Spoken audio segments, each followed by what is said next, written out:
हो। हरि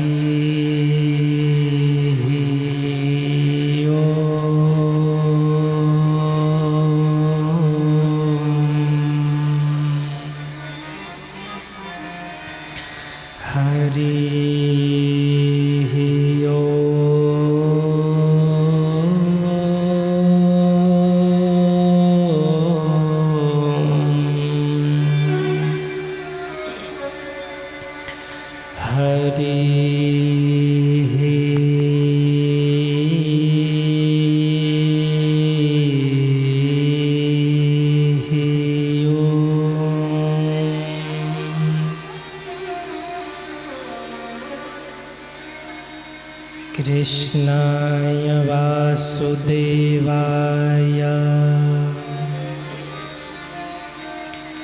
देवकीनन्दनाय च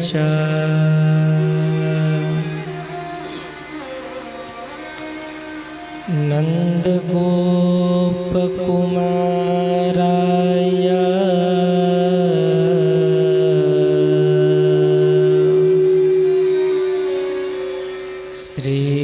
श्रीकृष्णाय वयं नुमः।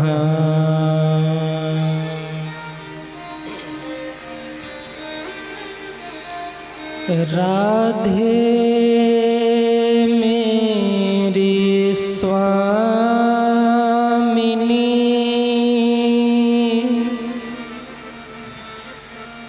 मैं राधे तेरो दास।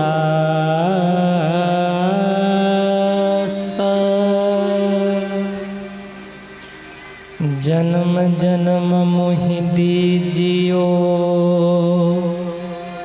निज चरणन में वास।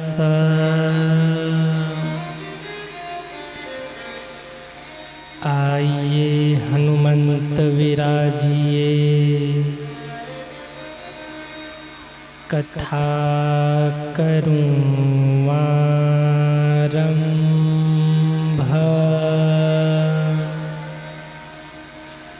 प्रेम सहित गादीधरौ,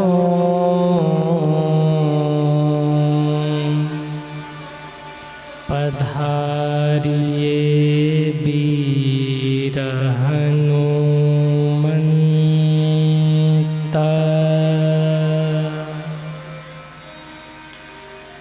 प्रेम सहित गादीधरौ,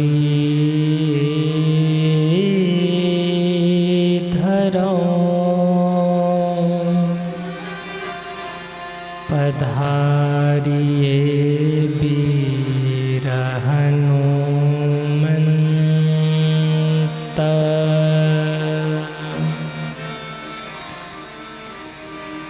सारे जग को छोड़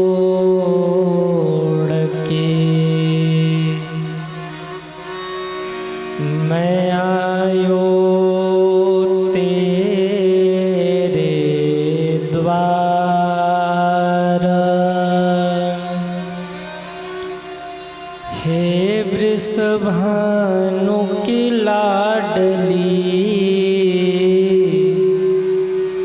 निक मेरी ओर निहार।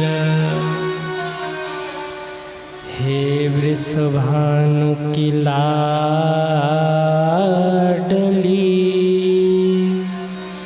निक मेरी ओर निहार।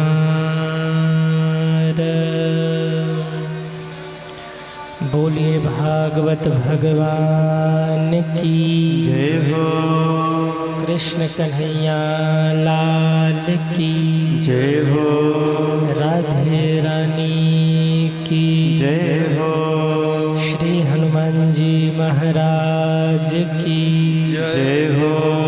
श्री व्यास जी महाराज की जय हो।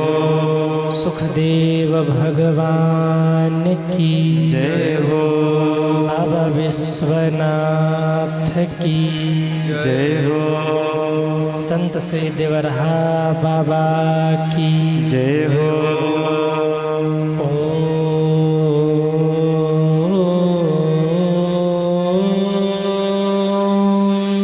नमः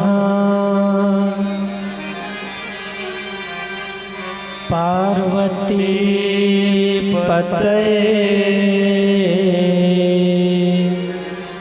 हर हर महादेव।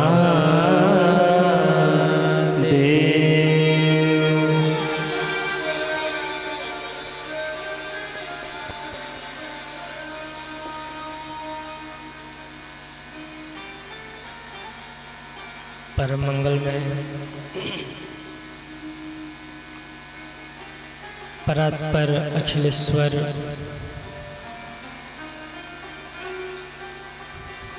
अकारण करुणावरुणालय भक्तवांछा कल्पतरु भगवान श्री बालकृष्ण लाल श्री राधा रानी एवं उनका ही दिव्यवांगमय स्वरूप श्रीमद् भागवत महापुराण की परम पावनी कथा को बारंबार प्रणाम निवेदित करते हुए विराजमान परमानंद संत वीर बलवंत भक्त शिरोमणि कपिराज श्री हनुमान जी महाराज के पावन चरणों में बारंबार प्रणाम वंदन करते हुए पूज्य श्री सद्गुरुदेव जी महाराज के पावन चरणों में बारंबार प्रणाम वंदन करते हुए इस मंगलमयी श्रीमद् भागवत कथा के आयोजक के रूप में श्री राम पूजन राव जी उर्फ गुड्डू राव जी, जिनके संकल्प स्वरूप और प्रयत्न स्वरूप आज इतने सारे लोग कथा का आनंद ले रहे हैं। एक बार श्री राम पूजन राव जी उर्फ गुड्डू राव जी और आपके पूरे परिवार के लिए आप लोग जोरदार तालियां बजाइए। मेरे व्यासपीठ से आपको बहुत बहुत साधुवाद। साथ ही में श्रीमती सीमा सिंह जी जो आपकी बहन है, आप भी इस कथा में प्रमुख भूमिका में हैं। आज श्री रवि प्रकाश सिंह जी आप भी पधारे हैं, पौना जी भी आए हैं, बहुत बहुत स्वागत है। प्रथम दिन शायद अभी आप पधार रहे हैं। और साथ ही में पूरा परिवार श्री कन्हैया प्रसाद राव जी, श्री सतीश कुमार राव जी, श्री मदन राव जी, श्री ललन राव जी, श्री उदय प्रताप राव जी, श्री राणा प्रताप राव जी, श्री प्रदीप राव जी और श्री प्रिंस राव जी एवं पूरी टीम, एक बार सभी के लिए आप लोग जोरदार तालियां बजाइए। रामपुर कारखाना से पूर्व आयोजक श्री संग्राम सिंह जी, जिन्होंने पूर्व में कथा का आयोजन किया और आप काशी आश्रम के शिष्य परिवार भी हैं। बड़ा आनंद वहाँ भी कथा में रहा और इस कथा की भूमिका वहीं से तैयार हुई। तो कहाँ बैठे हैं संग्राम सिंह? अच्छा, एक बार जोरदार तालियों से इनका भी स्वागत करिए। इन्हीं के कारण ये कथा यहाँ तक पहुँची और जो इस कथा के बीच के कड़ी बने। देखो, एक बिचौलिया होना चाहिए, अगुआ होना चाहिए। तो जो इस कथा के बिचौलिया बने हमारे श्री ललन सिंह जी, आपके लिए भी एक बार जोरदार तालियां बजाइए। आपके ही कारण ये कथा यहाँ तक पहुँची, आप वहाँ श्रवण किए और श्री गुड्डू राव जी के मन में प्रेरणा जगी। मैया बैठी हैं, आपकी भी इच्छा हुई और पूरा परिवार लगा और आज पूरा क्षेत्र इस कथा का आनंद ले रहा है। वैसे तो लगे बहुत लोग हैं, पर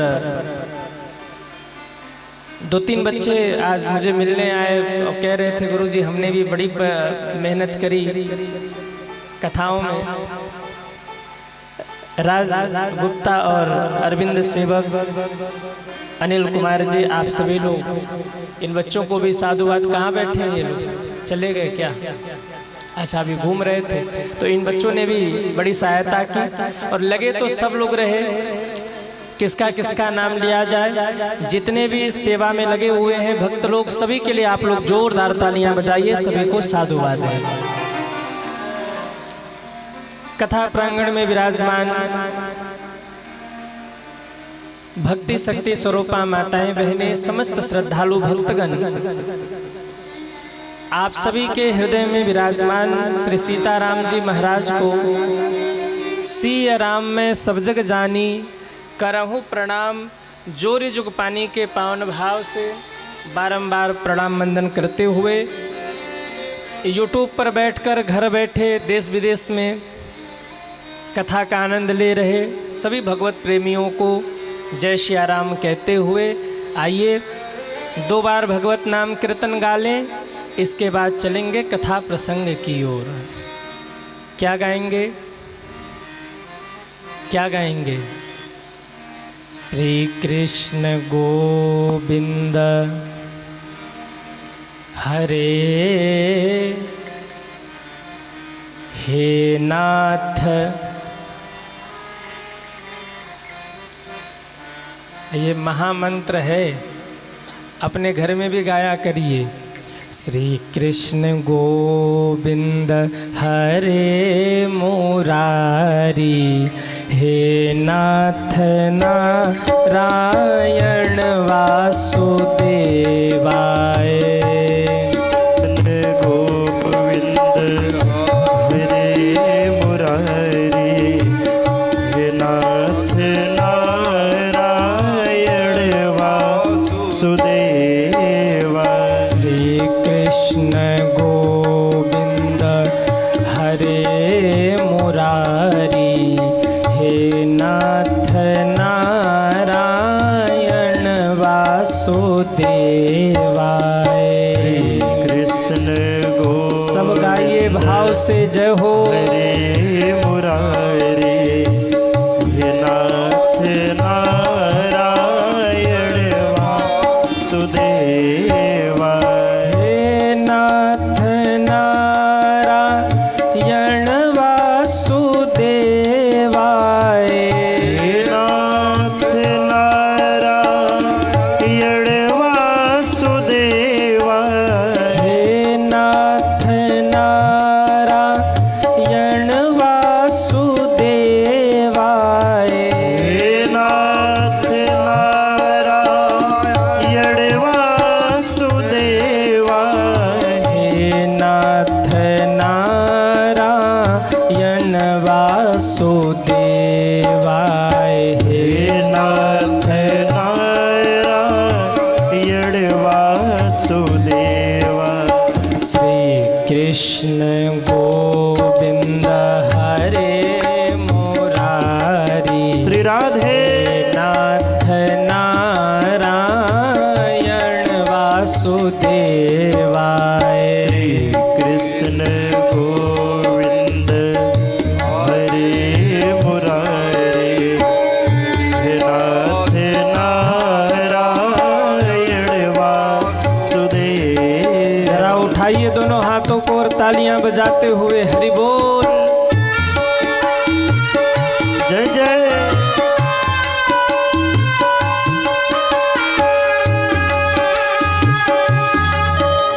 हरि बोल।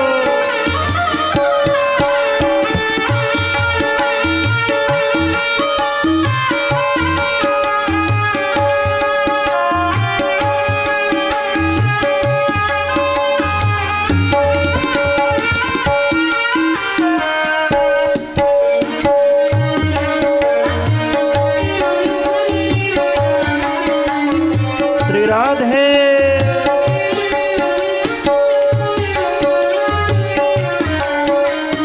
पितुमात स्वामी सखा हमारे। पितुमात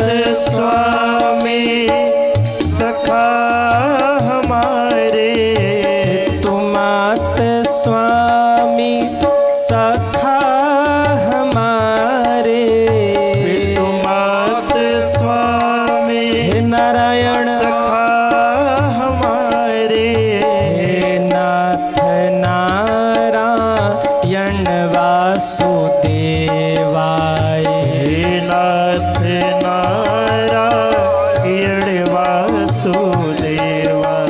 श्री कृष्ण गोविंद हरे मुरारी, हे नाथ नारायण वासुदेवाय। कृष्ण गोविंद हरे मुरारे, हे नाथ नारायण वासुदेव। एक बार जितने लोग बैठे सभी दोनों हाथ ऊपर करेंगे और दोनों हाथ ऊपर करके ताली सेवा करते हुए 1 2 3 4 हरे रामा हरे राधे, राम रामा हरे हरे, हरे कृष्णा कृष्ण कृष्णा हरे हरे। ओ हरे राम राम राम हरे हरे, हरे कृष्णा कृष्णा कृष्णा हरे हरे, हरे राम राम राम हरे हरे, हरे कृष्ण कृष्ण कृष्ण हरे हरे। हरे राम राम राम हरे हरे, हरे राम राम राम हरे हरे। कृष्ण कृष्ण हरे हरे, कृष्ण कृष्ण हरे हरे, राम राम हरे हरे, राम राम हरे हरे। बोलिए भागवत भगवान की जय हो, कृष्ण कन्हैया लाल की जय हो। जय जय श्री राधे, जय जय श्री राधे, जय जय श्री राधे श्याम।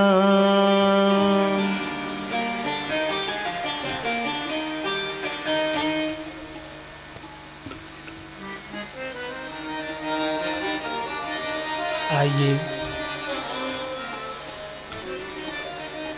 इस परम मंगलमयी परम पावनी श्रीमद् भागवत कथा के आज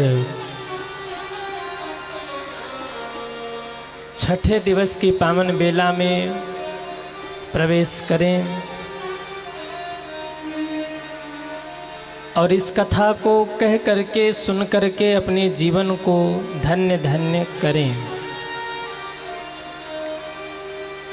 मैं कथा प्रारंभ करूं उससे पूर्व मैं निवेदन करूं, कल की कथा कहाँ पर विश्राम हुई थी? कल की कथा कहाँ विश्राम हुई थी? गोवर्धन पर्वत भगवान ने उठाया है। वाह! कल के यात्रा में हम सभी लोग दर्शन कर रहे थे। भगवान ने देखा कि इंद्र अभिमानी हो गए हैं। इंद्र के अभिमान को मिटाना होगा और इसके लिए भगवान ने ब्रजवासियों से कहा, अरे ब्रजवासियों, इस बार हम लोग इंद्र की पूजा न करके इस बार हम लोग गोवर्धन भगवान की पूजा करेंगे। सारे ग्वाल बाल कहते, कन्हैया अगर इंद्र नाराज हो गए तो? भगवान ने कहा, इतना भी भरोसा नहीं है। ग्वाल बाल कहते, कन्हैया तेरे पे तो इतना भरोसा है कि अगर तू कह दे प्राण त्यागने को ना, तो एक क्षण में हम प्राण भी त्याग दें। लेकिन भैया हमारी गौ माताओं का क्या होगा? यदि इंद्र कुपित हो गए और उन्होंने प्रलय आरंभ कर दिया, तो हमारी गौ माताओं का क्या होगा, हमारे ब्रज का क्या होगा। भगवान कहते इंद्र की इतनी हिम्मत जो हमारे ब्रजमंडल पर नज़र टेढ़ी करके देख ले, और अगर इंद्र प्रलय भी करना चाहेंगे तो भरोसा करो हम सब की रक्षा गोवर्धन भगवान करेंगे, भरोसा करो उन पर। सारे ब्रजवासी पहुँच गए और गोवर्धन की तलहटी में जा कर के सारे ब्रजवासियों ने गोवर्धन भगवान का पूजन किया। पूजन संपन्न हुआ। इधर नारद जी ने इंद्र को जाकर सूचना दे दी, इंद्र अरे तुम तो स्वर्ग में बैठे रहे और वहाँ कृष्ण ने तुम्हारा पूजन बंद करवा करके गोवर्धन का पूजन करवा दिया। इंद्र कुपित हुए। इंद्र ने काले काले मेघों को कहा जाओ इतनी वर्षा करो, इतनी वर्षा करो कि ब्रजमंडल में कुछ भी बचने न पाए। काले बादल गर्जना करते हुए ब्रजमंडल की ओर चले सज्जनों। बिजली चमकने लगी है और महाराज झमाझम बारिश वो शुरू हुई, यह कहना ही क्या। सुखदेव जी कहते हैं राजन, हाथी के सूंड जितना होता है ना, हाथी का सूंड, उतनी मोटी धारा बादल ब्रजमंडल के ऊपर बरसा रहे हैं। सारे ब्रजवासी घबरा गए, कन्हैया की शरण में गए। कन्हैया अब हमारे ब्रजमंडल की रक्षा कौन करेगा भैया, इंद्र तो कुपित हो गए। भगवान ने कहा चलो जिस गोवर्धन भगवान का पूजन हम लोगों ने किया है वही गोवर्धन भगवान हम लोगों की रक्षा करेंगे। सारे ग्वाल बालों को लेकर भगवान गोवर्धन की तलहटी में पहुँचे। भगवान ने कहा सबरे ग्वाल बाल प्रणाम करो गोवर्धन भगवान को। सारे ग्वाल बालों ने गोवर्धन भगवान को प्रणाम किया। इतने में मेरे ठाकुर जी ने बाएं हाथ की कनिष्ठिका उंगली के नखुन के अग्र भाग पर गोवर्धन पर्वत को धारण कर लिया। संतों ने इस दृश्य का दर्शन किया और गाने लगे। अरे नख पर धार लियो गिरिराज, नाम गिरधारी पायो है। नख पर धार लियो गिरिराज, नाम गिरधारी पायो है। नख पर धार लियो गिरिराज, नाम गिरधारी पायो है। नख पर धार लियो गिरिराज, नाम गिरधारी पायो है। गिरधारी पायो है, नाम गिरधारी पायो है। गिरधारी पायो है, नाम गिरधारी पायो है। नख पर धार लियो गिरिराज, नाम गिरधारी पायो है। नख पर धार लियो गिरिराज, नाम गिरधारी पायो है। सुरपति पूजा मेट कृष्ण गिरिराज पूजायो है। सुरपति पूजा मेट कृष्ण गिरिराज पूजायो है। सुरपति पूजा मेट कृष्ण गिरिराज पूजायो है। सुरपति पूजा मेट कृष्ण गिरिराज पूजायो है। 1.25 लाख मण सामग्री को भोग लगायो है। 1.25 लाख मण सामग्री को भोग लगायो है।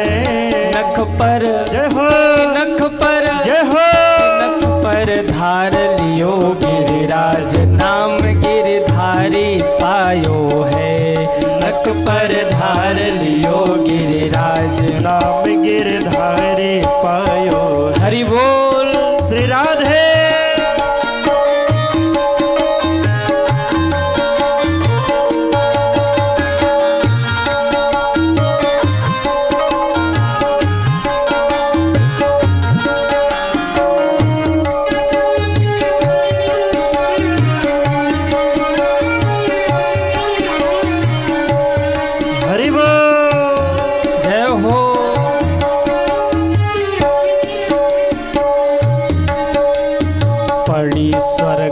में खबर क्रोध सुरपति को छायो है। पड़ी स्वर्ग में खबर क्रोध सुरपति को छायो है। पड़ी स्वर्ग में खबर क्रोध सुरपति को छायो है। पड़ी स्वर्ग में खबर क्रोध सुरपति को छायो है। मूसलाधार अपार बहुत पानी बरसायो है। मूसलाधार अपार बहुत पानी बरसायो है। मूसलाधार अपार बहुत पानी बरसायो है।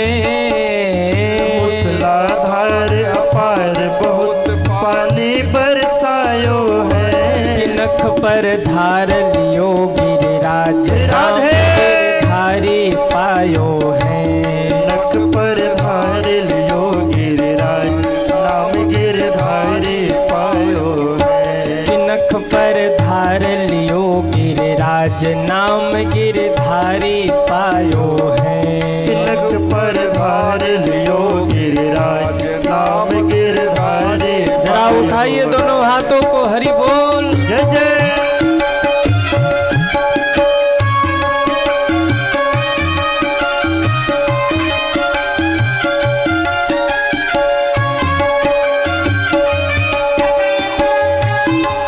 हरि बोल।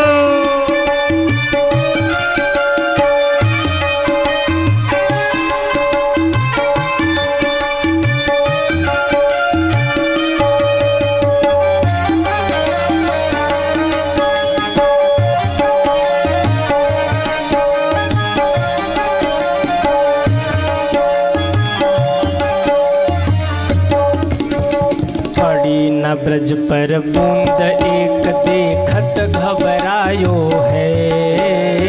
पड़ी न ब्रज पर बूंद इंद्र देखत घबरायो है।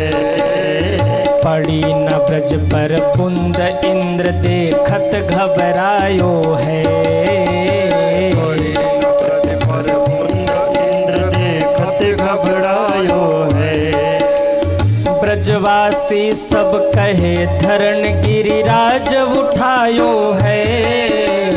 ब्रजवासी सब कहे धरण गिरिराज उठायो है। कि नख पर नख पर नख पर धार लियो गिरिराज नाम गिरधारी पायो है।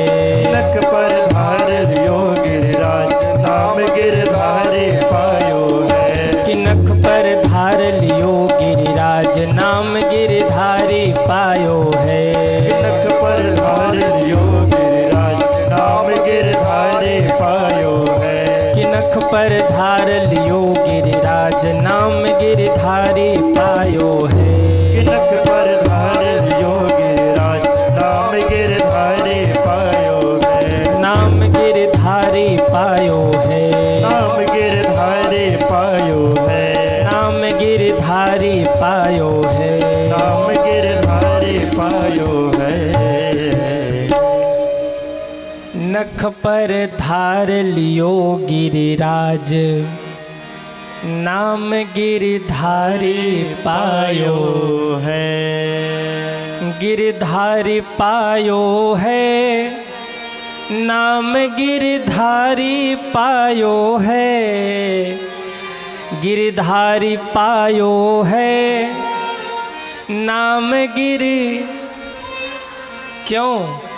अरे नख पर धार लियो गिरिराज नाम गिरधारी पायो है। इंद्र को सूचना मिली, पड़ी इंद्र को खबर, पड़ी स्वर्ग में खबर क्रोध सुरपति में छायो है। क्रोधित हो गया इंद्र और मूसलाधार अपार बहुत पानी बरसायो है। मूसलाधार अपार बहुत पानी बरसायो है। पर यहाँ तो नख पर धार लियो गिरिराज नाम गिरधारी पायो है। 7 वर्ष के कन्हैया ने 7 दिन और 7 रात तक 7 कोस के गिरिराज पर्वत को अपने बाएं हाथ के कनिष्ठिका के नखुन के अग्रभाग पर धारण करके रखा। इंद्र बारिश करते रहे। धारा ऐसे मोटी गिर रही थी जैसे हाथी की सूंड हो, इतनी मोटी धारा गिर रही थी। पर हुआ क्या?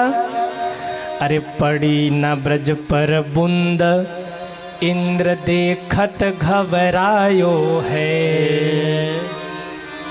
पड़ी न ब्रज पर बूंद, इंद्र देखत घबरायो है। ब्रजवासी सब कहे धरण, अरे गिरिराज उठायो है। ब्रजवासी सब कहे धरण, गिरिराज उठायो है। नख पर धार लियो गिरिराज, नाम गिरधारी पायो है। भगवान का एक नाम पड़ा गिरधारी। बोलिए गिरधारी भगवान की जय हो। गिरधारी का मतलब ही है, गिरी का अर्थ है पर्वत, पहाड़।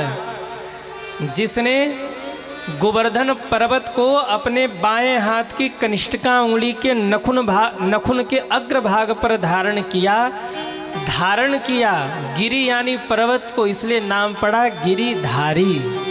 बोलिए गिरिधारी भगवान की जय हो। 7 दिन और 7 रात लाला खड़े रहे, इंद्र बारिश करते रहे और सारे ब्रजवासी गोवर्धन भगवान के तलहटी में ही खड़े रहे। जब 3 दिन और 3 रात बीते ना, देखो माँ का हृदय बड़ा कोमल होता है। यशोदा माँ से रहा नहीं गया। यशोदा माँ कहती, अरे वो छोरा हो तो कुछ शर्म ना आ रही? तुम खा भी लेते हो, सो भी लेते हो, पर हमारे लाला को देखो, 3 दिन 3 रात बीत गए, लाला ने न कुछ खाया न जल पिया, और वैसे खड़े हैं लाला। सारे ग्वाल वालों को लगा कि भाई ये मामला तो गड़बड़ है। सब ने अपनी अपनी लठियाँ लगा ली और भोले भाले ग्वाल बाल कहते, अरे ओ मैया देखना, हमने भी तो अपनी अपनी लठियाँ लगाई है और हमने अपनी लठिया पर गोवर्धन उठाया है, तेरो लाला तो बस खड़ो है। अब ठाकुर जी को हुआ आश्चर्य। भगवान ने कहा गोवर्धन उठाया हमने और ये छाती अपनी पीट रहे हैं। भगवान ने कहा क्यों रे छोराओ, तुमने गोवर्धन उठाया कि हमने गोवर्धन उठाया? सारे ग्वाल बाल कहते, अरे ओ कन्हैया झूठ मत बोल, देख हमने अपनी अपनी लठिया लगाई है, हमारी लठिया पे गोवर्धन है। भगवान ने कहा तो एक काम करते हैं, अगर तुमने ये गोवर्धन उठाया है तो हम अपना हाथ हटा लेते हैं। सारे ग्वाल बाल उत्साह में बोले, देखो हड़बड़ में कई बार गड़बड़ हो जाता है। सारे ग्वाल बाल उत्साह में बोले हटा ले हटा ले। नेक सो छोरा चला है गोवर्धन उठाने। भगवान ने कहा बहुत पछताओगे बाद में। सारे ग्वाल बाल कहने लगे हाँ हाँ, तू है कौन जो गोवर्धन उठाएगा? मुंह धोने तो आवे ना है, चला है गोवर्धन उठाने। भगवान ने कहा मेरी इज्जत ही नहीं है यार। भगवान ने कहा मैं भगवान हूँ। सारे ग्वाल बाल टुकुर टुकुर देख रहे, तू क्या बोला? फिर से बोल तो लाला। भगवान ने कहा मैं भगवान हूँ। बोले अच्छा देखो थोड़ी लंबी नहीं फेंक रहा। अरे यशोदा मैया खिला दे तो खा लेता है, सुला दे थपकी देकर तो सो जाता है, नेक सो छोरा भगवान बनने चला है। भगवान ने कहा गजब है, मैं कह रहा हूँ कि मैं भगवान हूँ, ये मानने को तैयार नहीं है। तो भगवान ने कहा अच्छा तो हाथ हटा ले। सारे ग्वाल वालों ने कहा हटा ले, बड़ा आया है भगवान बनने वाला। भगवान ने कहा तो ठीक है तैयार हो जाओ, 1 2 3। और 3 कह के ज्यों भगवान ने हाथ को नीचे किया, अब गोवर्धन भगवान संभले महाराज। जैसे ही भगवान ने हाथ नीचे किया, गोवर्धन भगवान नीचे आए, सबकी लठिया तड़ तड़ तड़ तड़ टूट गई। सब चिल्लाए भैया संभाल, मर गए, अरे कन्हैया संभाल हम मर गए। भगवान ने फिर गोवर्धन संभाल लिया। अब सारे ग्वाल बाल टुकुर टुकुर देखे, अरे कन्हैया कहीं तो सच में तो भगवान नहीं है। भगवान ने कहा अभी कह रहा था तो मान नहीं रहे थे और फिर वहीं बात कर रहे। भगवान ने कहा नहीं नहीं भैया हम भगवान नहीं है। अरे लाला तो तैने ये गोवर्धन पर्वत कैसे उठाए लियो? कन्हैया बोले इसमें मेरा कुछ नहीं है। कैसे उठा गोवर्धन? कछु माखन को बल बढ़्यो। भगवान का जवाब सुनिए। कछु माखन को बल बढ़्यो, कछु गोपन करी सहाय। श्री राधा जू की कृपा से मैंने गिरिवर लियो उठा। कन्हैया कहते हैं अरे ग्वाल बालों, बचपन में जो माखन चुरा चुरा के खाया है ना, उसकी शक्ति आज काम आई है। देख मैंने गोवर्धन उठाया माखन के बल से, और कछु गोपन करी सहाय। कुछ तो तुम लोगों ने लठिया लगा दी। पीछे खड़ी राधा रानी नाराज हो रही हैं कि हमारा तो नाम ही नहीं ले रहे हैं।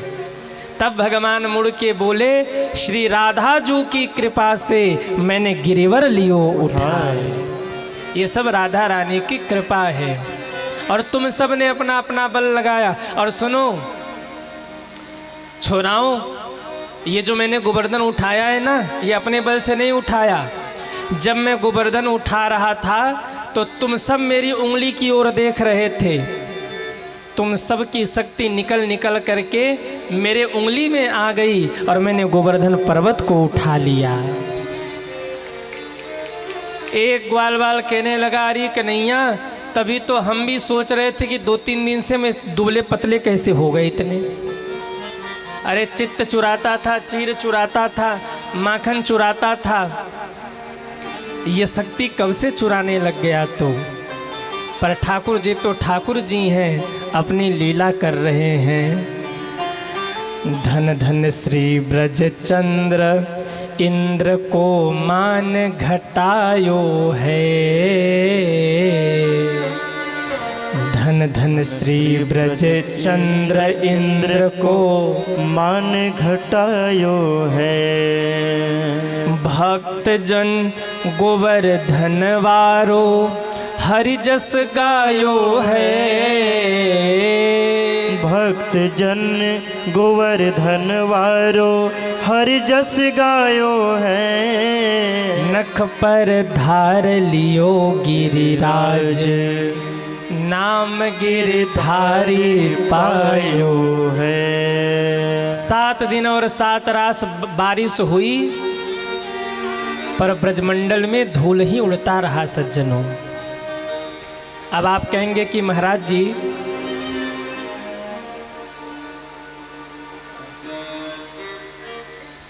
ऊपर से नीचे उतरिए, ध्यान दीजिए। 7 दिन और 7 रात भगवान खड़े रहे, इंद्र बरसते रहे और ब्रजमंडल में धूल ही उड़ता रहा। अगर 2 घंटे बारिश हो जाए ना तो पानी पानी दिखने लगता है चारों ओर। और यहाँ 7 दिन और 7 रात इंद्र बरसते रहे, ब्रजमंडल में धूल ही उड़ता रहा। अब बताओ सारा पानी गया कहाँ? इतना जल बरसा तो पानी गया कहाँ? मूसलाधार बारिश हुई 7 दिन और 7 रात। ध्यान से सुनिए। सबसे ऊपर तो भगवान का सुदर्शन चक्र था जो ब्रजमंडल की रक्षा कर रहा था, सबसे ऊपर। और ब्रजमंडल के चारों ओर शेषनाग ने अपने शरीर से मेड़ बना रखा था, घेर रखा था। तो इतना जल बरसा तो गया कहाँ? बोले तीसरे नंबर पर अगस्त बाबा चुल्लू लगाए सारा जल पी रहे थे, अंजलि लगाए सारा जल पी रहे थे। अब आप कहेंगे कि महाराज जी अगस्त बाबा कहाँ से आ गए? एक घटना है त्रेता युग की। जिस समय राम जी युद्ध जीत करके आए ना, सीता जी ने कहा प्रभु हम भंडारा करना चाहते हैं। प्रभु ने कहा करिए। माता जानकी ने ब्राह्मणों को बुलाया, पर किसी ब्राह्मण ने 1 पूड़ी खाया, किसी ने 2 खाया, किसी ने 4 खाया, किसी ने 5 खाया और चले गए सब। जानकी जी आई राम जी के पास और कहा प्रभु भंडारा तो हुआ पर तृप्ति नहीं हुई। क्यों? पंडित जी लोग भोजन करने तो आए, पर किसी ने 2 पूड़ी खाई, किसी ने 4 पूड़ी खाई, किसी ने जी भर के नहीं खाया। वो तो खा के तृप्त हो गए, पर मैं खिला खिला के तृप्त नहीं हुई।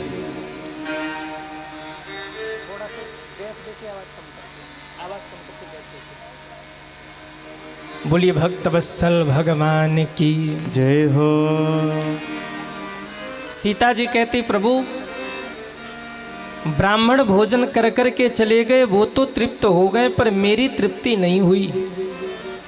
मैं चाहती हूँ कि एक ऐसे ब्राह्मण को भोजन कराऊं जिनको भोजन करा के मैं तो थक जाऊं भोजन कराते कराते, पर वो भोजन करते करते न थके। ऐसे पंडित जी को हमें भोजन कराना है। राम जी मुस्कुराए, कहा देवी इस संसार में खाने वाले एक से बढ़कर एक हैं, इसलिए ज़्यादा परेशान न हो। माता जी ने कहा नहीं प्रभु मेरी तृप्ति नहीं हो रही है, मुझे ऐसे ब्राह्मण को भोजन कराना है जिसको भोजन कराते कराते मैं थक जाऊं पर वो न थके। राम जी समझ गए कि सीता जी को अभिमान हो गया है। राम जी ने फिर समझाया कि देवी खाने वाले एक से बढ़कर एक है, परेशान मत हो, खाने खिलाने के चक्कर में मत पड़ो। और ये है सज्जनों, इस दुनिया में खाने वाले एक से बढ़कर एक हैं। एक जगह भंडारा चल रहा था, तो एक आदमी को लगा कि मैं भंडारे का दर्शन करके आऊं। जैसे वो भंडारा देखने गया तो एक आदमी ऐसे ऐसे चल रहा है, चला भी नहीं जा रहा। उसने कहा भाई साहब रुकिए रुकिए, क्या हो गया? बोले हुआ कुछ नहीं, थोड़ा सा ज़्यादा खा लिया है, चला नहीं जा रहा है। अरे बोले इतना भी खाना क्या था कि चला भी न जाए?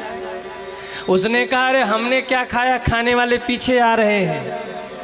अब वो पीछे गया तो उसने देखा एक आदमी को 4 जना चारपाई पे लेटा के कंधे पे उठा के ले जा रहे थे।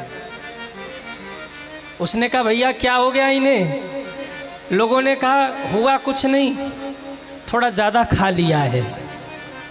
अरे राम राम, तो इतना खाने की क्या ज़रूरत थी?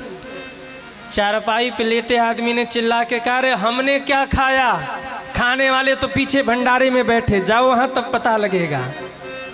अबे जैसे ही भंडारे में पहुँचा तो एक श्रीमान जी ऐसे लेटे थे, 2 रसमलाई इस हाथ में, 2 गुलाब जामुन इस हाथ में, 2 मालपुआ मुख में, ऐसे लेटे पड़े हैं। उसके पास गया, उसको लगा भाई कहीं अंतिम श्वास तो नहीं चल रही है इसकी, जाने वाला तो नहीं है। जाके कहा भाई साहब क्या हो गया? अब जो लेटा था उसने एक थप्पड़ मारा उसे और इशारा किया कॉपी पेन ले आओ। उसको लगा शायद मरने वाला है, कोई अंतिम इच्छा लिखने वाला है। दौड़ा दौड़ा गया बेचारा, कॉपी पेन लेकर आया। अब जो लेटा था उसको दिया, उसने पेन उठाया और कॉपी पर लिखा मूर्ख, बोलने की जगह होती तो 2-4 और न खा लेता। अगर मुख में बोलने की जगह होती तो 2-4 और खा लेता, मैं ऐसे चुप क्यों रहता? तो खाने वाले दुनिया में एक से बढ़कर एक हैं। और पंडित जी लोगों को तो लोग खाने पे ही बदनाम करते हैं। जहाँ पंडित जी 2 पूड़ी अधिक खाए ना, देखो पंडित जी लोग बहुत खाते, तुम नहीं खाते। सुबह से लेके शाम तक ये है वो है फलाना ढिमका, कभी पकौड़ी बना दो, कभी आलू के पराठे बना दो, कभी ढकोसला बना दो, क्या बोलते उसको, ढोकला के ढकोसला, ढोकला को ढकोसला को क्या फर्क पड़ता है? लेकिन पंडित जी जहाँ खाए ने, अरे पंडित जी बहुत खाते हैं, तुम नहीं खाते। पंडित जी खाना खाएं तब बदनामी, और पंडित जी दक्षिणा मांगे तब बदनामी। हाँ, पंडित जी दक्षिणा मांगे, देखो देखो दक्षिणा मांग रहे, अरे काहे ना मांगे दक्षिणा। ब्राह्मण का काम ही है दान लेना दान देना, यज्ञ करना यज्ञ कराना, शिक्षा लेना शिक्षा देना। अब राम जी ने कहा देवी परेशान मत हो, पर जानकी जी ने कहा प्रभु भोजन तो कराना ही है। राम जी ने कहा अच्छा बताता हूँ। अगस्त बाबा को कहा बाबा जरा आ जाओ और जम जाओ, और जब तक मैं न कहूँ तब तक उठना मत, खाते ही रहना खाते ही रहना खाते ही रहना। अगस्त बाबा को क्यों बुलाया? क्योंकि अगस्त बाबा जो हैं ये साधारण नहीं है। इन्होंने 3 चुल्लू में सज्जनों पूरे समुद्र को पी लिया था। ऐसे महाराज अगस्त बाबा हैं जिन्होंने अज्ञानी समुद्र को ही अस्त लिया, अस्त कर गए, पी गए। उन्हीं का नाम पड़ा अगस्त। बुलाया अगस्त बाबा को। अब बैठे भोजन करने। जानकी जी ने 56 भोग बनाया, थोड़ा थोड़ा थोड़ा थाली में परसा और ले जाकर के सामने रखा। अगस्त बाबा थाली की ओर देखते हैं, सीता जी की ओर देखते, फिर थाली की ओर देखते, फिर सीता जी की ओर देखते हैं। माँ ने कहा प्रभु पाइए प्रसाद। अगस्त बाबा ने कहा देवी इतना ही है कि और भी है? अरे बोले इतना तो पाओ। बोले नहीं नहीं बताओ ना और भी है कि इतना ही है? जानकी जी ने कहा और पहले इतना तो पाओ। बाबा मुस्कुराए, ये तो केवल एक निवाला है मेरा। अरे हाँ एक निवाला। 56 भोग की थाली एक में मिलाई महाराज, एक ही में खीर पुआ पूड़ी सब्जी महाराज, 56 भोग, और थाली को उठा के स्वाहा एक ही बार में भीतर। जानकी जी दौड़ी दौड़ी दौड़ी गई, फिर पूड़ी सब्जी खीर लेके आई, परसा, फिर महाराज एक ही में मिक्स किया और स्वाहा। देवी और लाओ भूख लगी है। सीता माँ फिर दौड़ी, रसोई में जितना भी बर्तन था सब बर्तन उठा लाई और लाके बाबा के थाली में जितना भोजन प्रसाद बना था सब परस दिया। बाबा हंसे, देवी और तैयारी करो, इतने में पेट नहीं भरेगा। सब एक ही में मिलाया स्वाहा। सीता जी ने कहा आज सच्चे ब्राह्मण से पाला पड़ा है, आज सच्चे खाने वाले से पाला पड़ा। दौड़ी दौड़ी गई, फिर भोजन बनाया। उधर बनने को है नहीं, इधर स्वाहा। उधर तैयार नहीं हो रहा, इधर अरे बोलो ना स्वाहा। 2 दिन 4 दिन 6 दिन 10 दिन बीत गए और बाबा लगे पड़े हैं, हट ही नहीं रहे। घबरा गई जानकी जी। गणेश जी को याद किया, गणेश जी आप मंगल करता है, मंगल करिए नहीं हमारी बदनामी हो जाएगी, आइए प्रभु। गणेश जी आ गए, रिद्धि सिद्धि को भी ले आए। अब रिद्धि सब्जी काटे, सिद्धि सब्जी बनावे, गणेश जी पूड़ी बनावे। कहाँ 56 भोग बन रहा था, कहाँ पूड़ी सब्जी पे आ गए। और जानकी जी दौड़ दौड़ के परस रही हैं। और संयोग देखिए, परसा जा नहीं रहा है कि स्वाहा। उधर बना नहीं कि इधर सब समाप्त हो रहा। 12 दिन हो गए, 15 दिन हो गए, 18 दिन हो गए, बाबा खाए जा रहे हैं। अब तो जानकी जी घबरा गई, दौड़ी दौड़ी गई और जाकर बोली बाबा आधा भोजन हो जाए तो पानी पी लेना चाहिए। अगस्त बाबा ने कहा देवी चिंता मत करो, जब आधा भोजन हो जाएगा तो पानी पी लूँगा। जब आधा भोजन हो जाएगा तो पानी पी लूँगा। सीता जी घबराई, हे भगवान 18 दिन बीते और बाबा कहते आधा भोजन नहीं हुआ। दौड़ी राम जी के पास, प्रभु अपनी इज्जत बचा लीजिए, गई आपकी इज्जत। क्या हुई, क्या हुआ? अरे बोले 18 दिन हो गए, बाबा कह रहे भी आधा भोजन नहीं हुआ और खाए जा रहे हैं। पैरों में दर्द हो गया, कमर टूट गई दौड़ते दौड़ते, अब महाराज नहीं हो रहा। राम जी हंस के बोले पहले ही कहा था मत पड़ो भंडारे के चक्कर में, पड़ गई ना, अब पछताओ। अरे बोले सरकार बचा लो, अब की खाई सो खाई, आगे खाई सो राम दुहाई, आगे से खतरा मोल नहीं लूंगी। राम जी ने एक तुलसी पत्र दिया, कहा बाबा की थाली में ले जा कर के रख दो, बाबा तृप्त हो जाएंगे। ले जा कर के वो पत्ता बाबा की थाली में रखा। बाबा ने जैसे तुलसी पत्र को पाया, जोर की डकार ली, बोले बस देवी हो गया मेरा। लेकिन पानी नहीं पिलाओगी, भोजन के बाद जल भी पिलाया जाता है। जानकी जी घबरा गई, हे भगवान जिन्होंने 18 दिन में भोजन किया वो पानी कितने दिन में पिएंगे। दौड़ी राम जी के पास, बोले पानी मांग रहे हैं। राम जी ने कहा रुको रुको मैं देखता हूँ। दौड़े दौड़े गए, बोले प्रभु क्या हुआ। अरे बोले आपकी गृहिणी ने भोजन तो कराया, पानी तो पिलाया ही नहीं, जल तो पिलाओ, प्यास लगी है। राम जी ने कहा सरकार थोड़ी प्रतीक्षा कर लो, त्रेता युग में भोजन कराया है, द्वापर आएगा तो आपको पानी पिला लेंगे। अभी तो सामर्थ्य नहीं है कि आपको पानी पिलाएं। क्यों? 18 दिन में भोजन किया है तो पानी भी उसी हिसाब से पियोगे, और वैसे भी पानी अधिक पिया जाता है। अब भोजन के तुरंत बाद नहीं पिया जाता, भोजन करने के बाद आधे घंटे रुका जाता है, फिर पानी पिया जाता है। तो महाराज 1 घंटे क्या 1 युग रुक जाओ, और 1 घंटे भी ध्यान लगा के बैठोगे, कब 1 युग बीत जाएगा पता नहीं चलेगा। तो त्रेता में भोजन हो गया, द्वापर में आपको याद करेंगे, आ जाना जल भी पिला देंगे। आज जब इंद्र ने बारिश करना प्रारंभ किया तो पुकारा है कि हे अगस्त मुनि आइए और जल ग्रहण करिए। अगस्त मुनि तो प्यासे ही बैठे थे, जैसे ही भगवान ने पुकारा अंजलि फैला करके प्रकट हुए और सारे जल को अगस्त बाबा ग्रहण कर गए, सज्जनों पी गए। पड़ी न ब्रज पर बूंद इंद्र देखत घबरायो है, पड़ी न ब्रज पर बूंद इंद्र देखत घबरायो है, पड़ी न ब्रज पर बूंद इंद्र देखत घबरायो है, पड़ी न ब्रज पर बूंद इंद्र देखत घबरायो है। ब्रजवासी सब कहे धरण गिरिराज उठायो है, ब्रजवासी सब कहे धरण गिरिराज उठायो है।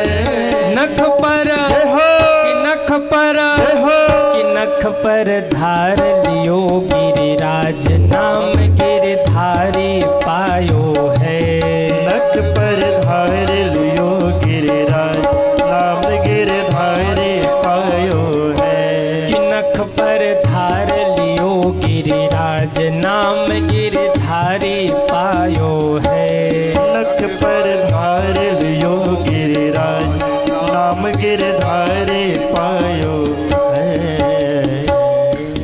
बोलिए गिरिराज धरण भगवान की जय हो। 7 दिन बाद इंद्र आए। इंद्र ने सोचा जरा चल के देखो क्या स्थिति है। जब इंद्र ने आकर देखा तो कांप गए, अरे राम राम 7 दिन और 7 रात इतनी वर्षा हुई, इतने में तो प्रलय हो जाना चाहिए, एक तिनका भी नहीं बचना चाहिए था, पर इस ब्रजमंडल का एक तिनका भी नष्ट नहीं हुआ। इसका मतलब मैंने गलत आदमी से पंगा ले लिया है। 7 दिन और 7 रात बारिश होने के बाद भी अगर श्री कृष्ण ने ब्रजमंडल को बचा लिया, इसका मतलब ये है कि कृष्ण इंसान नहीं है, कृष्ण तो स्वयं भगवान है। काले काले बादलों को कहा जल्दी भागो यहाँ से, बहुत बड़ा अपराध हो गया हम लोगों से। काले काले बादल चले गए। अब मैं आपको जरा क्रम गिना दूं।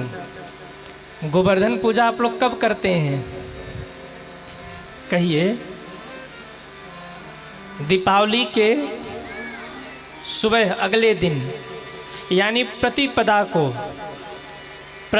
को दीपावली, अमावस्या को दीपावली, प्रतिपदा को गोवर्धन पूजा, द्वितीया को भाई दूज, ऐसे क्रम चलता है।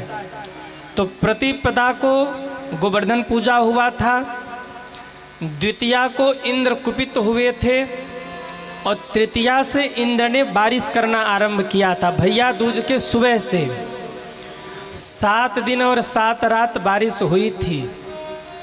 तो अगर 7 दिन तृतीया से जोड़े तो 9वीं तिथि आ गई। तृतीया, चतुर्थी, पंचमी, षष्ठी, सप्तमी, अष्टमी और 9वीं। 9वीं के शाम को इंद्र ने बारिश रुकवा दिया। अब सारे ब्रजवासी अपने अपने घर पहुँचे। अब 10वीं तिथि आई। 10वीं तिथि को मेरे ठाकुर जी एक वृक्ष के नीचे बैठकर सोच रहे कि इंद्र का अभिमान तो तोड़ दिया, अब किसका किसका अभिमान रह गया है, किसको किसको सबक सिखाना है। इतने में भगवान ने देखा कि गौ माता आ रही हैं। भगवान एकदम से उठ के खड़े हो गए और जाके गौ माता को प्रणाम किया। माँ प्रणाम, कैसे आना हुआ? गौ माता जी ने कहा, ठाकुर जी आज मैं आई नहीं हूँ तो कोई लेके आया है। कौन ले आया है? गौ माता कहती हैं, जरा पीछे मुड़कर देखिए। ठाकुर जी ने पीछे मुड़कर देखा तो गौ माता के चरण को पकड़ करके स्वयं इंद्र धरती पर लेटा हुआ था। भगवान ने कहा, अच्छा ये श्रीमान जी आए हैं क्षमा मांगने। इंद्र ने जो काम किया वो काम आप लोग भी करिए। कोई बड़ा आदमी नाराज हो जाए ना तो डायरेक्ट उसके सामने नहीं जाना चाहिए। कोई बड़ा अधिकारी नाराज हो जाए तो छोटे अधिकारियों को तुरंत उसके सामने नहीं जाना चाहिए। क्यों? गुस्से में है, एक सिग्नेचर करेगा नौकरी गई। उसका एक साइन ही आपकी नौकरी को ले सकता है, एक सिग्नेचर आपकी नौकरी को ले सकता है, एक हस्ताक्षर आपको ले डूबेगा। बुद्धिमान आदमी क्या करेगा? बड़े साहब गुस्से में हैं तो पहले देखेगा कि उनके करीबी कौन कौन लोग हैं, उन लोगों को मिलाएगा और कहेगा भैया ये फाइल है रह गई थी, इसको करवा दो थोड़ा सा। और उनकी टीम के जब पहुंचेंगे, सर थोड़ा सा फाइल देख लीजिए ना, तो साहब कहेंगे अपना ही आदमी कह रहा, चलो सिग्नेचर मार देते हैं, गुस्सा समाप्त कर देते हैं, बचा लेते हैं इसको। भगवान को सबसे अधिक प्रिय कौन है? कौन है? गौ माता। सबसे ज़्यादा प्रेम भगवान गौ माता को करते हैं। और आज इंद्र ने दिमाग लगाया, अगर खुद से मैं गया ना तो भगवान इतने गुस्से में हैं, मेरा इंद्र पद छीन करके मुझे नरक में भेज देंगे, मुझे दंडित कर देंगे या कुछ भी कर सकते हैं। मेरी नौकरी तो गई, अब बचाना है अपने आप को। सो गौ माता के चरण को पकड़ा कि अगर गौ माता कह देंगी तो मेरे ठाकुर जी अवश्य ही मुझे क्षमा कर देंगे, मुझे दंडित नहीं करेंगे। भगवान ने कहा, अच्छा तो ये आपको लेके आए हैं श्रीमान जी, क्या चाहते हैं? माँ ने कहा, प्रभु आपका ही बालक है, क्षमा कर दीजिए। थोड़ा अभिमानी हो गया था पर आपने इसका अभिमान मिटा के अच्छा ही किया, पर अब क्षमा कर दो। बेचारा क्षमा मांग रहा है, देखो चरणों में लेटा है। ठाकुर जी ने कहा, रे ओ इंद्र कान खोलकर सुन ले, मैंने तुझे पद पर इसलिए बिठाया है कि तू समाज की सेवा कर, तू समय समय पर वर्षा करके धरती को हरा भरा रख, पर इसके बदले तू भोले भाले ब्रजवासियों से अपना पूजन कराने लगा। और एक बार इन्होंने पूजन नहीं किया तो तुम ब्रजमंडल को नष्ट करने चले आए। याद रखना, मेरे नौकर हो, भगवान नहीं हो। बगल में एक चींटा जा रहा था, भगवान ने कहा, ये चींटा दिख रहा है इंद्र? इंद्र ने कहा, हाँ प्रभु। कहा, अभी चाहूँ ना तो इस चींटे को उठा के स्वर्ग की गद्दी पर बिठा दूं और आज से इसे इंद्र बना दूं और तुम्हें धरती पर पटक कर ये चींटा बना दूं। ये मेरे बाएं हाथ का खेल है। सत्ता में बैठने का मतलब ये नहीं है कि तुम सत्ता का दुरुपयोग करो। और अगर दुरुपयोग करोगे तो बुलडोजर खाली बैठा है, चलवा देंगे, बचोगे नहीं। और भीतर घुसोगे तो जैसे सांप खोद के निकाल लिया जाता है, बुलडोजर चलवा के खोद के निकलवाएंगे उसमें से, और वो हाल करेंगे कि बचोगे नहीं। इसलिए पद दिया है तो पद की गरिमा समझो और समाज में शांति बरकरार रखो, अशांति मत फैलाओ। अगर अशांति फैलाओगे तो बचोगे नहीं। इंद्र तो कांप गए, महाराज क्षमा करिए गलती हो गई, और चरणों में गिर पड़े। गिरिराज धरण मैं तो तुम्हारी शरण, गिरिराज धरण मैं तो तुम्हारे शरण, मैं तो तुम्हारी शरण, मैं तो तुम्हारी शरण, मैं तो तुम्हारे शरण, मैं तो तुम्हारे शरण, मैं तो तुम्हारी शरण, मैं तो तुम्हारी शरण, मैं तो तुम्हारे शरण, मैं तो तुम्हारे शरण। गिरिराज धरण मैं तो तुम्हारी शरण, गिरिराज धरण मैं तो तुम्हारे शरण, मैं तो तुम्हारी शरण। मैं तो तुम्हारे शरण।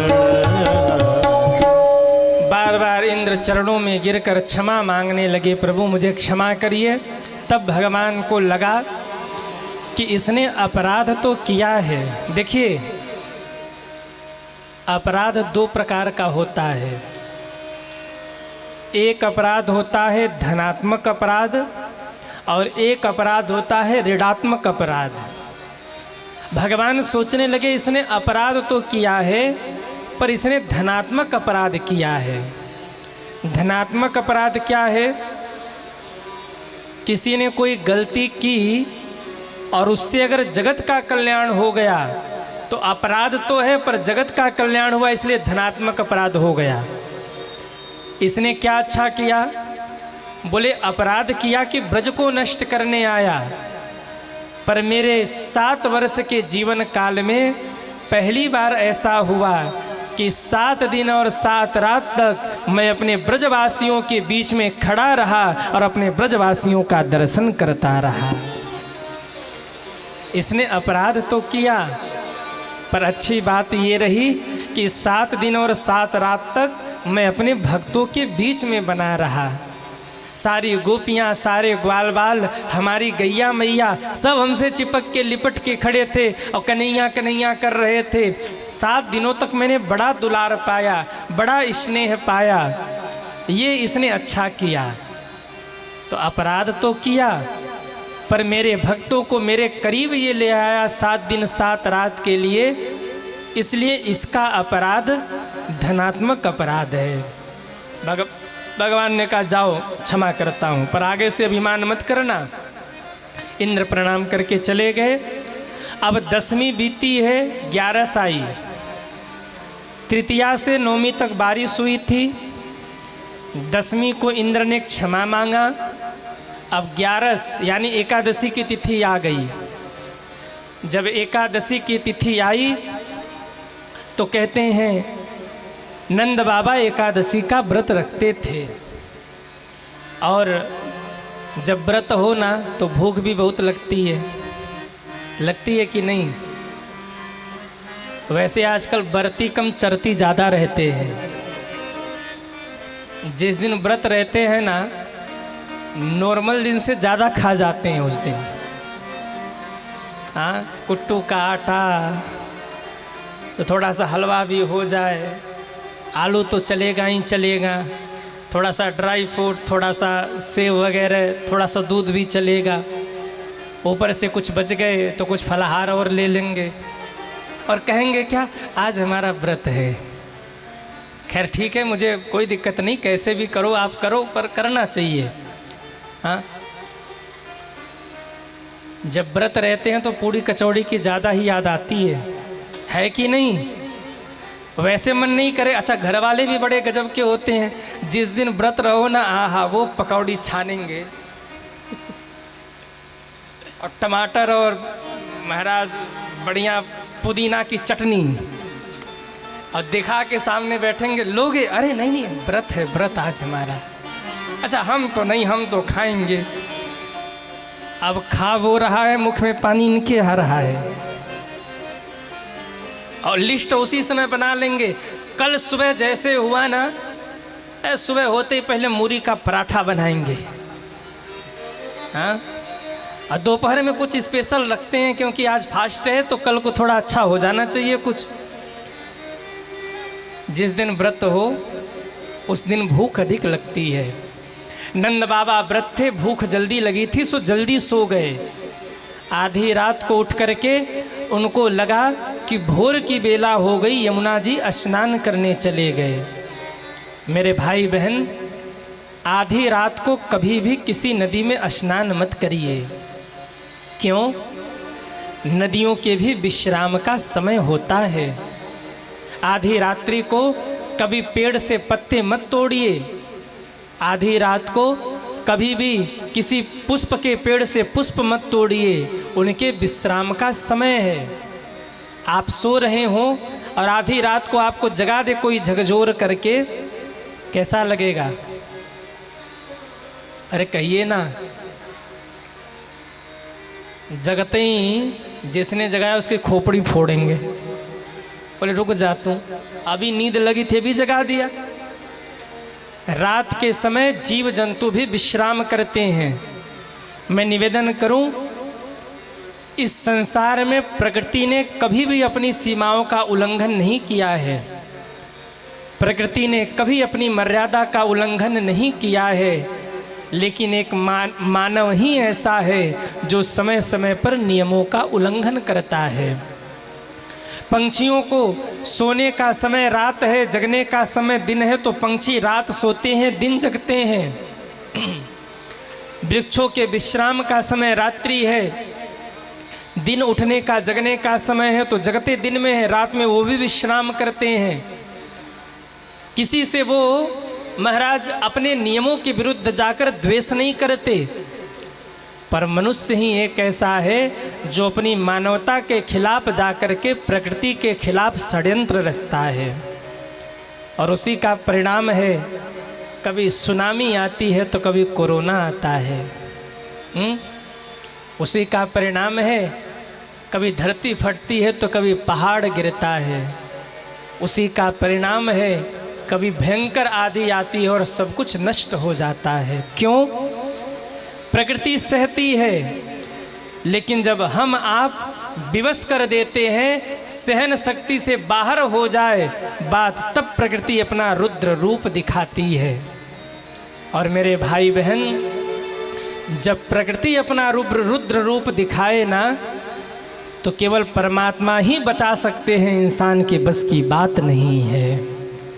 केवल परमात्मा बचा सकते हैं, साधारण इंसान के बस की बात नहीं है। सज्जनों, कोविड आया था ना, आया था कि नहीं? अरे हाँ या ना? देवरिया में भी आया था, हाँ या ना? था, पूरी दुनिया में था। अमेरिका जैसे देश ने भी घुटने टेक दिए, जिसके पास टेक्नोलॉजी की कमी नहीं है, विज्ञान की कमी नहीं है, साधन प्रसाधन की कमी नहीं है। बड़े बड़े देश ने कोरोना के सामने घुटने टेक दिए। उस समय कोई काम आया तो परमात्मा ही काम आए। सज्जनों, क्यों आया कोरोना? खैर जो भी कारण हो, पर मैं कहूँ मानव ने इतना पाप किया कि प्रकृति ने मुंह छुपाने पर विवश कर दिया। अपने अपनों से नहीं मिल रहे। ऐसी स्थिति देखने को मिली कि अगर पिता को कोरोना हो गया तो बच्चा पास नहीं जा रहा कि हमको भी हो जाएगा। दूर से थाली फेंक के भोजन दे रहे, बोले पड़े रहो, आना मत बाहर, तुम तो जाओगे हमको भी ले जाओगे। सबकी असलियत को लाके सामने रख दिया। पूरी दुनिया ने घुटने टेक दिए कोरोना के सामने। क्यों? वो प्रकृति का रुद्र रूप था। और जब प्रकृति अपना रुद्र रूप दिखाती है तो उसके रुद्र रूप से केवल परमात्मा ही बचा सकते हैं, इंसानों के बस के बाहर की चीज है। प्रकृति अपना रुद्र रूप दिखाती है। आधी रात को कभी नदी में स्नान मत करिए। नंद बाबा स्नान करने चले गए, वरुण देवता नाराज हो गए, पकड़ ले गए नंद बाबा को, ले जाकर वरुण लोक में बंदी बनाकर रख दिया। और जब मेरे ठाकुर जी को पता लगा तो पहुंच गए ठाकुर जी। वरुण देवता ने देखा भगवान आए हैं। ओम जय जगदीश हरे, स्वामी जय जगदीश हरे, भक्त जनों के संकट क्षण में दूर करे।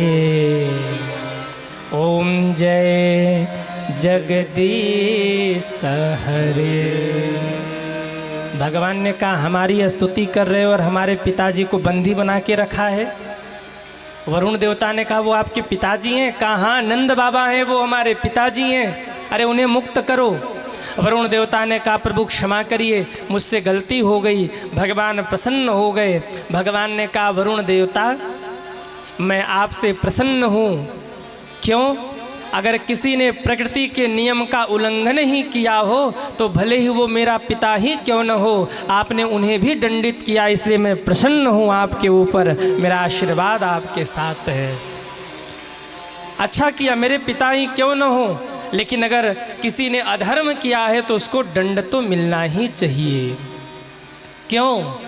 अरे कर्मा की रेखा न्यारी विधना तारी नायट रे। कर्मा की रेखा न्यारी विधना तारी नाट रे। राजा दशरथ के 4 पुत्र थे, राम लखन सिया बन को गए थे। राजा दशरथ को 4 पुत्र थे, राम लखन सिया जनक बन को गए थे। अरे सिया जी को हरण मरण दशरथ को हो, सिया जी को हरण मरण दशरथ को, बन बन राम फिरे। कर्मा की रेखा न्यारी विधना तारी नायट रे। कर्मा की रेखा न्यारी विधना तारी नायट रे। कर्मा की रेखा न्यारी विधना तारी नायट रे। कर्मा की रेखा न्यारी विधना तारी नायट रे। राजा दशरथ के 4 पुत्र थे, राम लखन सिया बन को गए थे। राजा दशरथ के 4 पुत्र थे, राम लखन सिया बन को गए थे। सिया जी को हरण मरण दशरथ को हो, सिया जी को हरण मरण दशरथ को, बन बन राम फिरे। कर्मा की कर्मा की जय हो। कर्मा की रेखा न्यारी विधना नायट रे। कर्मा की रेखा न्यारी विधना तारी नायट रे। विधना तारी नायट रे। विधना तारी नायट रे। विधना तारी नायट रे। जो कर्म किया है उसको तो भोगना ही पड़ेगा। ब्रह्म के ही पिता क्यों न हो, अगर अनजाने में श्रवण कुमार को बाण मार दिया और पिता ने श्राप दे दिया, पुत्र वियोग में तड़प तड़प के मरोगे। परमात्मा पुत्र बन कर के आए फिर भी अपने पिता को बचा नहीं पाए। ये संत लोग, ये कथावाचक लोग क्यों कहते हैं पाप मत करो, क्यों कहते हैं जीवों की हत्या मत करो। 5 लोगों ने मिलकर अगर किसी बकरी को काटा हो, मुर्गे को काटा हो ना, बदला ले वो भगवान लेके रहेंगे। बस पलट गई, दर्शन करके आ रहे थे, मर गए 10 लोग। क्यों मर गए? 10 लोगों ने मिलकर एक साथ किसी को मारा था, भगवान ने एक साथ उठा लिया। हाँ, 10 लोगों ने मिल करके एक व्यक्ति को मारा था, एक बार में गाड़ी पलटी, 10 सांप। परिवार में 8 सदस्य हों, कोई घटना घटे, 7 लोगों की मृत्यु हो जाती है, घर में एक व्यक्ति तड़पता हुआ रह जाता है। क्या हुआ? बोले पिछले जन्म में किसी को तड़पा तड़पा के मारा था और वो सब साथ में परिवारी बन के आए, चले गए बीच में छोड़कर, अब जिंदगी भर तड़प तड़प के मरते रहो तुम।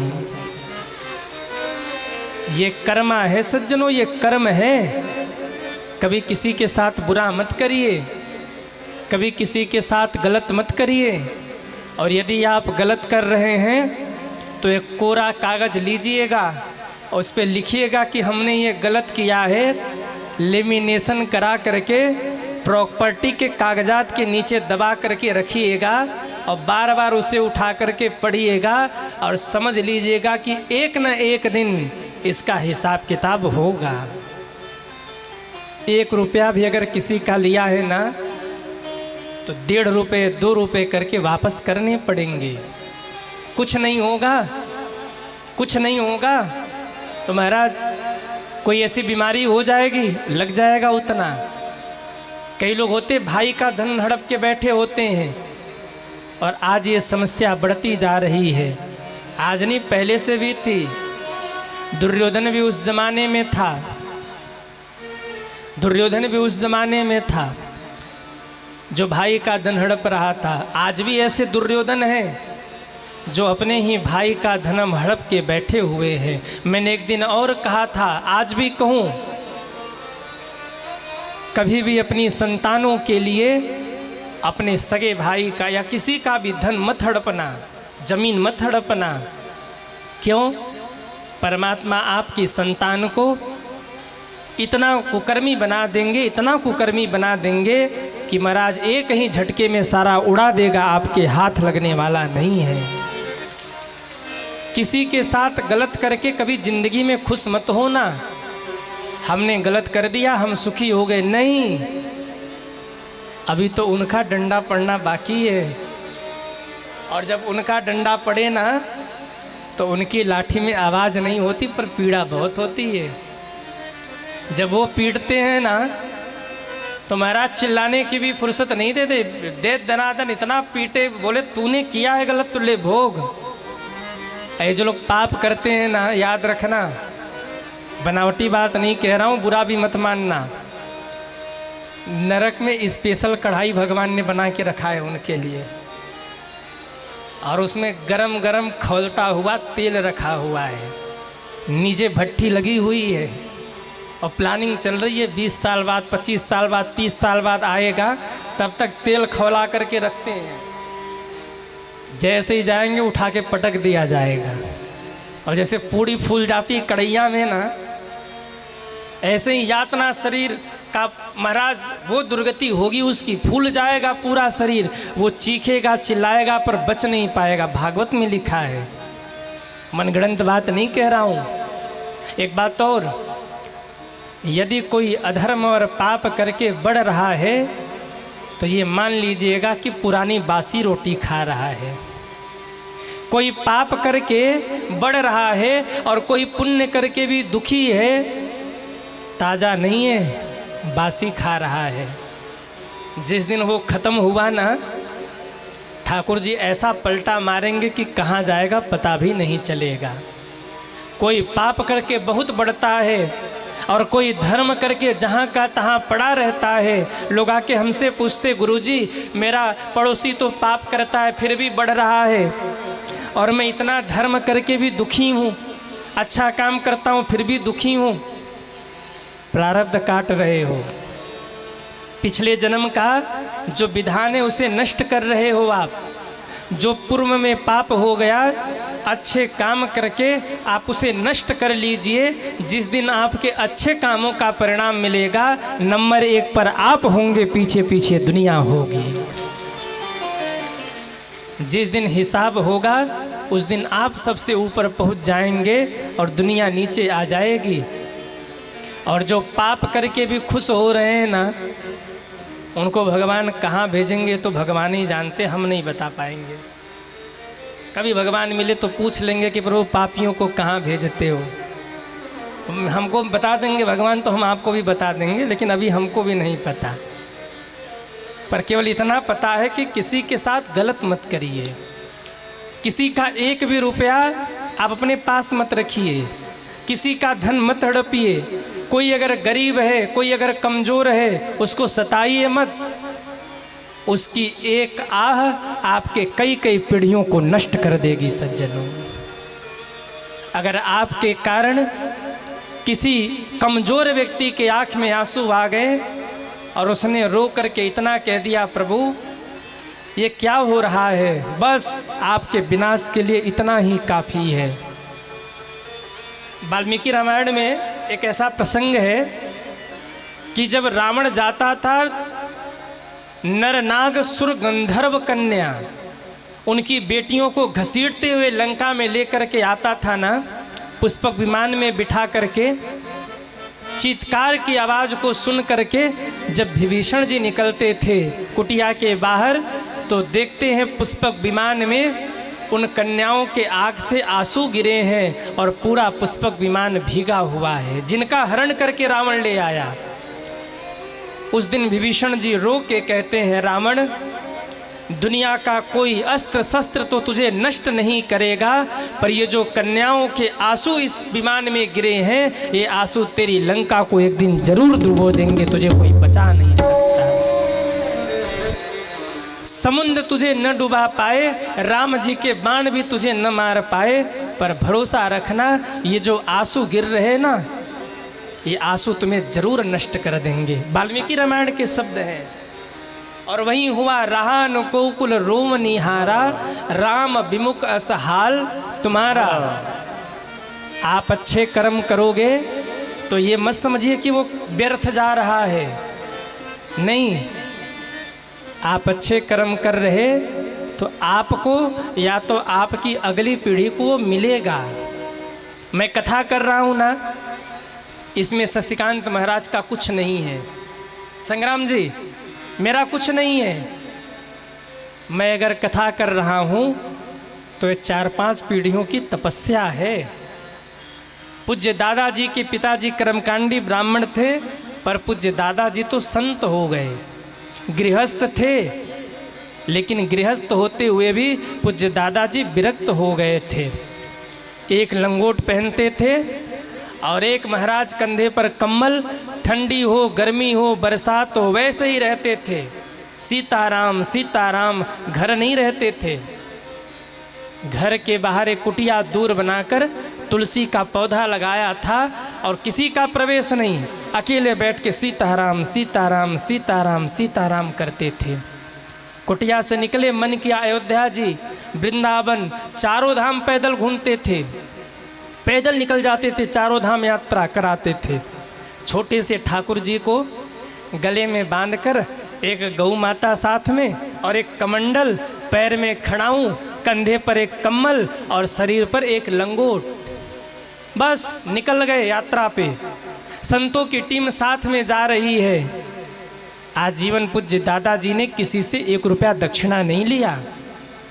कथा भी गृहस्थों को नहीं सुनाते थे, कथा भी संतों को सुनाते थे, गृहस्थों को नहीं सुनाते थे, संतों को बिठा के कथा सुनाते थे। तीर्थ यात्रा भ्रमण, गांव में भी आए, कोई कुछ भी कहे बस एक ही शब्द, सीताराम सीताराम सीताराम। इतना भजन किया पूज्य दादाजी ने। गांव उनका नाम था श्री शोभनाथ पाठक, पर भजन के प्रभाव से पूज्य दादाजी को लोग श्री सीताराम बाबा जी कह के बुलाने लगे, सीताराम बाबा जी कह के बुलाने लगे। महाराज लहसुन प्याज नहीं खाया जीवन भर, 3 पीढ़ियों से हमारे यहाँ लहसुन प्याज बंद है। पूज्य दादाजी, पूज्य पिताजी और तीसरी पीढ़ी में हम और पूज्य दीदी जी।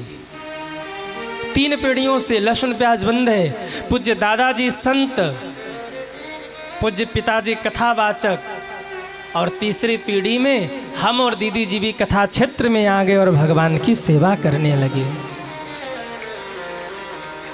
ये एक पीढ़ी की तपस्या नहीं है। लोग कहते महाराज जी आप लोग कैसे कथा कर लेते हैं? हम कहते इसमें हमारा कुछ नहीं है। ये तप है पूज्य दादाजी का, परिश्रम है पूज्य पिताजी का और आशीर्वाद है कपिराज श्री हनुमान जी महाराज का जो हम लोग कथा कर रहे हैं। और हम तो कहते हैं कि हम हो या दीदी जी हों, ताज़ा नहीं खा रहे हैं, बासी रोटी खा रहे हैं। जो दादाजी कमा के गए ना, उसी के सूत ब्याज से काम चल रहा है, मूलधन नहीं। जो दादाजी कमा के गए सीताराम सीताराम सीताराम, उसी का सूत ब्याज भगवान की डायरी में इतना बढ़ गया था कि हम और दीदी जी जन्म लेते ही कथावाचक हो गए। उनके दादाजी के सूत ब्याज पे काम चल रहा है। हम लोग जो कमा रहे हैं हमारे साथ जाने वाला है, वो नष्ट होने वाला नहीं है। हम और पूज्य दीदी जी जो कथा करके जो सीताराम सीताराम गा के नाम की पूंजी कमा रहे हैं ना, वो काम नहीं आने वाला। आजीवन दादाजी के सूद ब्याज पे ही चल लेंगे। जो सीताराम सीताराम राम नाम की पूंजी कमा गए ना, बस पूरा जीवन उसी पे बीत जाएगा। वो जो हमारे यहाँ मंदिर बन रहा, वो पूज्य दादाजी की तपोभूमि है। हम लोगों की इच्छा थी कहीं वृंदावन जाके आश्रम बना ले, कहीं अयोध्या जी में जाकर आश्रम बना ले, लेकिन फिर मन में आया कि जब पूज्य पिताजी ने जन्मभूमि पर तप ही, पूज्य दादाजी ने जन्मभूमि पर तप ही किया है, तो क्यों न यहीं से श्री हनुमान जी को बिठाकर शुभारंभ किया जाए। 3 तल्ले का मंदिर बन रहा है। नीचे सत्संग भवन, दूसरे पर भगवान की स्थापना और तीसरे पर गुम्बज का कार्य। नीचे इतना बड़ा हाल बना है जिसमें भारी संख्या में भक्त बैठकर भगवान की कथा सुनते हैं। तैयार हो चुका है। दूसरे पर भगवान की स्थापना, सीताराम जी, हनुमान जी, भोले बाबा, गणेश जी सब विराजमान हो चुके हैं। तीसरे तल्ले पर गुम्बज का कार्य और अभी सुंदरीकरण का कार्य हो रहा है। हम लोगों ने सत्संग भवन क्यों बनवाया वहाँ? हम लोग चाहते तो मंदिर भी बनवा सकते थे, उसके पीछे भी कारण है। हम लोगों को लगा अगर मंदिर ही बनाएंगे, लोग आएंगे दर्शन पूजन करके चले जाएंगे, पर अगर मंदिर के नीचे एक सत्संग भवन की स्थापना होगी, समय समय पर संतों का आगमन होगा, संत कथा सुनाएंगे, और जब संत कथा सुनाएंगे तो कथा सुन सुनकर लोगों का जीवन धन्य धन्य होता रहेगा। उस मंदिर पर वर्ष में 1-2 बार हम लोग स्वयं से कथा भी करवाते हैं। संतों को बुलाकर कथा का आयोजन करवाते हैं और लोगों को सुनवाते हैं। और 2 दिन हम लोग स्वयं वहाँ कथा करते हैं। एक चैत पूर्णिमा हनुमत जयंती के सुबह हनुमान जी का जन्म महोत्सव मनाते हैं, और दूसरे गुरु पूर्णिमा के दिन सब शिष्य लोग आते हैं जो पहुँच पाते हैं, जो विदेश में है या दूर है, जो नहीं आ पा रहे वो ऑनलाइन जुड़ जाते हैं, और जो पहुंच पाते हैं वो पंडाल में उपस्थित होकर के भगवान का प्रसाद पाते हैं, कथा का श्रवण करते हैं। गुरु पूर्णिमा पर कथा होती है शिष्यों के लिए, और चैत पूर्णिमा उत्सव हनुमत जयंती, उस पर तो सब भक्त आते हैं, जो कथा सुनने वाले भक्त हैं, जो कथा करवाने वाले आयोजक हैं, शिष्य हैं, जो भी पहुंच पाते हैं वो पहुंचते हैं। मैं आप लोगों को भी कहूँ, अगर काशी आश्रम पर आना हो ना, तो आप चैत पूर्णिमा अप्रैल में नवरात्रि के बाद जो पूर्णिमा आती है उसके सुबह की प्लानिंग कर लीजिए। वहाँ हनुमान जी का उत्सव मनाया जाता है। आप लोग भी, मैं अभी से कह दूँ, अभी तो खैर टाइम है, पर अभी से कह दूँ कि अगर कोई भक्त आना चाहे तो हनुमत जयंती जो चैत में अप्रैल में, इस बार शायद 2 अप्रैल को है उत्सव, तो आप उस हनुमत जयंती के उत्सव में आकर के आश्रम पर उत्सव में भी सम्मिलित हो सकते हैं। उसके लिए आप जो पुस्तक प्राप्त कर रहे हैं उसमें नंबर है, आप नंबर से संपर्क कर लीजिएगा। ऑफिशियल नंबर पड़ा हुआ है उसमें, ऑफिस में आप संपर्क करके कार्यालय में आप वहाँ से जानकारी प्राप्त कर सकते हैं। मैं कह रहा था, अगर कोई आगे बढ़ रहा है तो पूर्व का प्रारब्ध है, और कोई अच्छा काम करने के बाद भी आगे नहीं बढ़ पा रहा है तो पूर्व का कोई विधान काट रहा है। घबराइए मत, भजन करते रहिए, अच्छे काम करते रहिए, अच्छे काम करके प्रारब्ध काट लीजिए। जिस दिन पाप कट जाएगा पुण्य सामने आएगा, देखते ही देखते आप कब ऊंचाई पर पहुंचोगे कोई आपको पकड़ नहीं पाएगा, समझ नहीं पाएगा। नंद बाबा को छुड़ा करके कन्हैया ले आए। इसके बाद गोपियों ने कात्यायनी माँ का पूजन किया था। कात्यायनी महामाये महायोगिन्यधीश्वरी नंद गोप सुतम देवी पति में कुरुते नमः। जिन बहनों के विवाह में देरी हो रही हो, किसी कारणवश माता पिता परेशान हो कि बेटी का विवाह लग नहीं रहा है, लग रहा है तो कट जा रहा है, बड़ी असुविधा हो रही है, बिटिया का विवाह नहीं हो पा रहा है, तो उन लोगों को चाहिए कि भागवत के इस श्लोक का अपनी बिटिया से पाठ करवावें। कात्यायनी महामाये महायोगिन्यधीश्वरी नंद गोप सुतम देवी पति में कुरुते नमः। कात्यायनी माँ की कृपा होगी और विवाह संबंधित जो समस्याएं हैं उसका समाधान हो जाएगा।